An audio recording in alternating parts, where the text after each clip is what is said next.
Neuroeconomics by Hagbard, Celine. Society derives from sex, from reproductive relationships.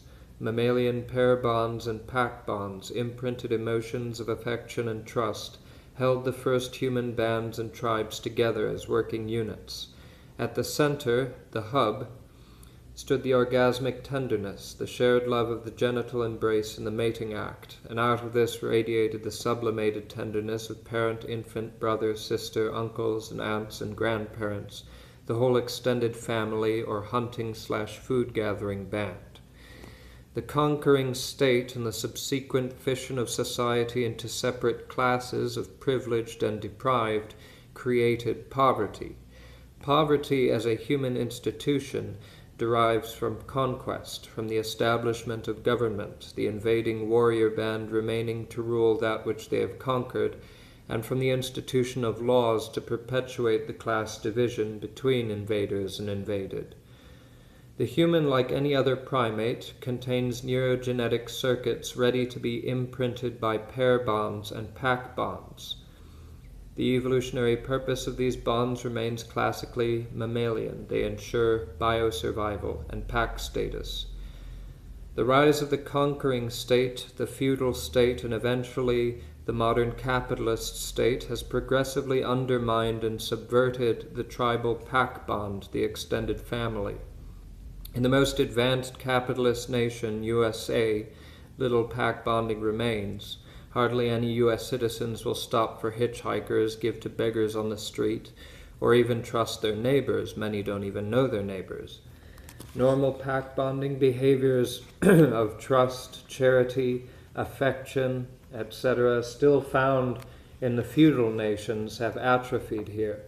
The celebrated anomie, anxiety, alienation, etc. of capitalist society begins from this lack of normal pack bonding. The circuits which normally imprint a pack bond still survive, ethologically speaking. In psychological language, the same thought would be expressed by saying that the need for biosurvival security still survives. This mammalian constant must be satisfied, and in an abstract society, the satisfaction becomes abstract. Paper money becomes the biosurvival imprint in capitalist society. William S. Burroughs has compared capitalism to heroin addiction, pointing out the terrible parallels. The junkie must have regular doses. The capitalist citizen must have a regular money fix. If junk is not available, the addict becomes a spasmodic bundle of anxieties.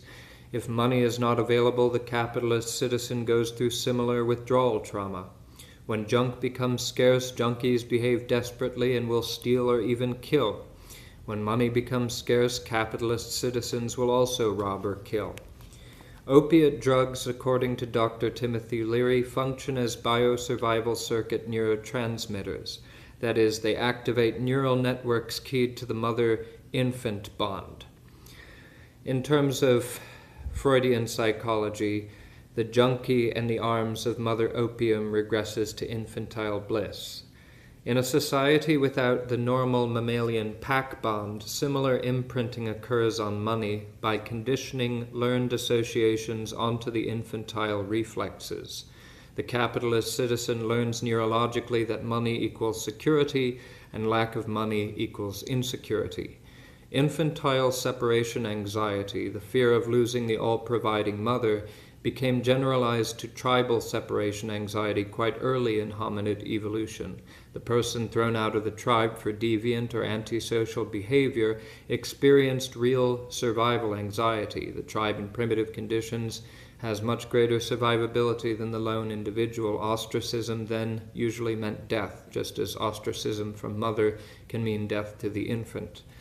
Since money has replaced the tribe in capitalist society, the majority of citizens have imprinted onto money the traditional mammalian emotions of the infant mother and individual pack survival bonds.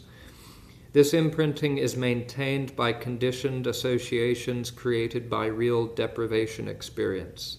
Before the rise of welfarism, people did die of money withdrawal in capitalist society in large numbers, and it still happens occasionally. Mind you that what I'm reading was written in the late 60s, early 70s. It's happening quite a lot again. The frequent European observation that Americans are money mad merely signifies that capitalist abstraction and decline of the tribe has advanced further here than in the European capitalist states. The American, deprived of money, lurches about like a frenzied lunatic. Anxiety, anomie, alienation, etc. increase exponentially, reinforced by real security deprivations. The poor and less abstracted societies share a pack bond and love each other on a village level. The poor in America, lacking the pack bond, hooked only on money itself, hate each other. This explains the paradoxical observation in many commentators that poverty retains dignity and even some pride in traditional societies, but appears dishonorable and shameful here. Indeed, the American poor not only hate each other, often, perhaps usually, they hate themselves. These facts of neuroeconomics have been so charged with pain and embarrassment that most Americans will not discuss them at all. The sexual prudery of the 19th century has become money prudery. People will talk, in the avant third of the population anyway, quite explicitly about the fetishistic aspects of their sex imprints. I get off on wearing my wife's underwear during the foreplay or whatnot. But equal frankness about our money needs freezes the conversation and may empty the room. Behind superficial pain and embarrassment lies mammalian terror, biosurvival anxiety. The mobility of modern society escalates this money anxiety syndrome. During the 1930s depression, for instance, many grocers and other corner stores allowed customers to run up quite large bills over periods of months sometimes. This was based on the last tattered fragments of the traditional tribal bond and the fact that everybody still knew everybody in the neighborhoods of those days. 40 years ago, when this was written, it was 40 years. Today it would not happen. We live, as one novel said, in a world full of strangers. In the opening chapter of The Confidence Man, Melville contrasts the religious nut who carries a sign saying love one another with the merchants whose signs say no credit. The irony was meant to reflect on the uneasy mixture of Christianity and capitalism in 19th century America. But Christianity, like Buddhism and other post-urban religions, appears to be largely an attempt to recreate the tribal bond on a mystical level within civilized, i.e., imperialist times. Welfarism represents the state's attempt to counterfeit such a bond in a stingy and paranoid fashion in the spirit of capitalist law. Totalitarianism appears as the eruption in murderous fury of the same endeavor to convert the state into a tribal nexus of mutual trust and biosurvival support. The dawn of libertarian philosophy in America featured two tendencies which modern libertarians have neglected unwisely if the above analysis proves sound. I refer to the emphasis on voluntary association, retribalization on a higher level through shared evolutionary goals, and on alternative currencies. The former of these ideas appears prominently in Warren, Green, Spooner, and Tucker, among others, the latter in All the Above, and in Dana, Ingalls, C.L. Schwartz, Joseph Labadie, Bill Grimm, Levy, etc. Voluntary associations or communes without alternative currencies quickly become reabsorbed into the capitalist cash nexus. Voluntary associations with alternative currencies openly declared get ground up in the courts and destroyed. Voluntary associations using covert or secret currencies may actually exist. No form of libertarianism or anarchism, including anarcho-capitalism or anarcho-communism, can successfully compete with welfarism and totalitarianism under present conditions. Current welfare practices emerged from 70 years of struggle between liberals and conservatives. The conservatives won most of the battles. The system functions to heighten the addiction syndrome. The recipient gets a small fix at the beginning of the month, nicely calculated to support one extremely frugal miser until about the 10th of the month. Through hard experience, he or she learns to make this last until the 15th. Maybe even to the 20th. The rest of the month is experienced as acute biosurvival anxiety. This deprivation period, as any pusher or Skinnerian conditioner knows, maintains the whole cycle. On the first of the next month, another money fix is allowed, and the whole drama begins anew. The welfare rolls steadily increase since, even with the most bumbling inefficiency and redundancy, the tendency of industrialism remains, as Buckminster Fuller says, to do more with less and omni-ephemeralize. Each decade, fewer will have jobs and more will be on welfare. Already 0.5% own 70% of the wealth, leaving 99.5% to compete violently for the remainder. It's a lot worse now. The end result could become a totally conditioned society, entirely abstract, motivated only by neurochemical money addiction, which is pretty much where we're at. To measure our advance toward that condition, imagine vividly what you would do and feel if all your money and sources of money disappeared tomorrow. It is important to bear strongly in mind that we are still discussing standard mammalian behaviors. In recent research, chimpanzees have been trained to use money. The reports indicate that they develop normal American attitudes towards the mysteriously powerful tokens.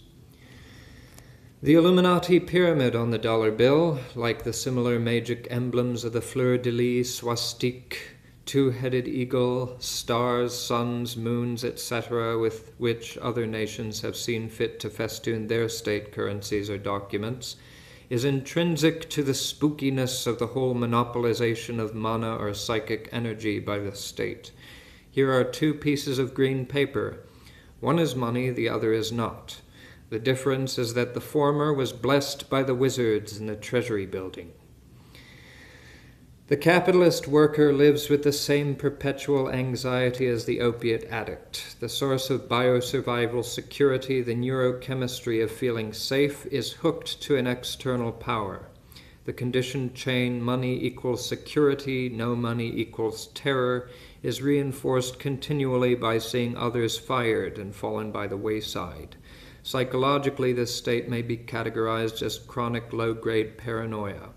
Politically, the manifestation of this neurochemical imbalance is known as fascism, the Archie Bunker, Adolf Schicklgruber, Richard Nixon mentality. Schicklgruber was Hitler's actual last name.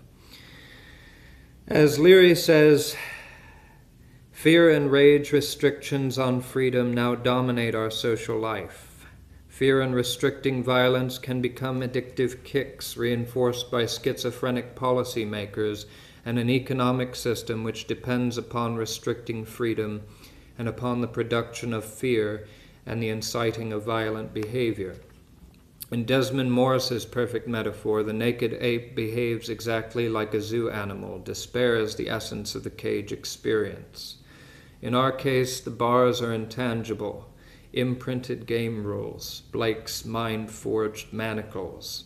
We are literally being robbed blind. We have literally taken leave of our senses. The conditioned token, the symbol money, controls our mental well-being. This appears to be what Norman O. Brown is groping to say in his occult Freudian tomes about our polymorphous perversity, natural body rapture, being destroyed in the process of conditioning sublimated sex or group bonding onto social games like money. The resurrection of the body that Brown foresees can only happen by means of neurosomatic mutation, or as Leary calls it, hedonic engineering. Historically, the only groups that have managed to detach themselves effectively from the social game anxiety have been 1. Absolutely secure aristocracies free to explore the various mental and physical pleasures, and 2. Communes of shared voluntary poverty, a form of retribalization by sheer determination. Libertarians, like other idealists and malcontents of left and right, generally suffer a wounding sense of the ghastly chasm between their evolutionary goals and the present grim reality. This sense vastly complicates the resolution of their own money anxiety syndrome, with the result that virtually all of them feel intense guilt about the ways they acquire the money necessary to survive in the domesticated ape world around us. He is sold out, she is sold out, I have sold out. Are accusations heard daily in every idealistic clique? Well, they were then. Any way of making money automatically opens one to guilt-inducing vibrations from one faction, while it paradoxically spares one from further guilt-inducing vibrations from another faction. Catch-22, the double bind, the snafu principle, etc., are merely extensions of the basic neuroeconomic trap: you can't live without money. As Joseph Labadie concluded, poverty doth make cowards of us all. There is ultimately a pleasure in enduring poverty. It is like the pleasure of surviving through grief and mourning and loss, the Hemingway pleasure of standing firm and continuing to fire at a charging lion, the saint's pleasure in forgiving those who persecute her. It is not masochism, but pride. I have been stronger than I thought I could be. I have not wept nor cried aloud. This is the joy Nietzsche and Gurdjieff found in ignoring their cruelly painful illnesses and writing only of the awakened state beyond emotions and attachments. Right-wing paranoia about paper money, the various conspiracy theories about how the supply and withdrawal of money is manipulated, will always remain epidemic in capitalist society. Junkies have similar myths about the pushers. It is real food, real clothing, real shelter that are threatened when money is removed, even briefly, and it is real deprivation that occurs when money is removed for any length of time. The domesticated ape is trapped in a game of mental symbols, but the trap is deadly. There is some kind of masochistic pleasure in continuing the analysis of a painful subject into every byway and intricacy of its labyrinthian torments. There is something of this beneath the objectivity of Marx, Veblen, Freud, Brooks, Adams. As bad as it is, we can at least look at it without screaming, such writers seem to be assuring us and themselves. Only those who have drunk from the same cup know us, says Solzhenitsyn. He was talking about prison, not poverty, but the two are alike in being traditional punishments for dissent. One takes pride in having borne them if one survives at all. A popular opinion suggests that the counterculture of the 1960s was beaten to death by cops, clubs, drug busts, other direct violence. My impression is that it was simply starved out. The money was cut off, and after sufficient deprivation, the survivors crawled aboard the first capitalist life raft that was passing.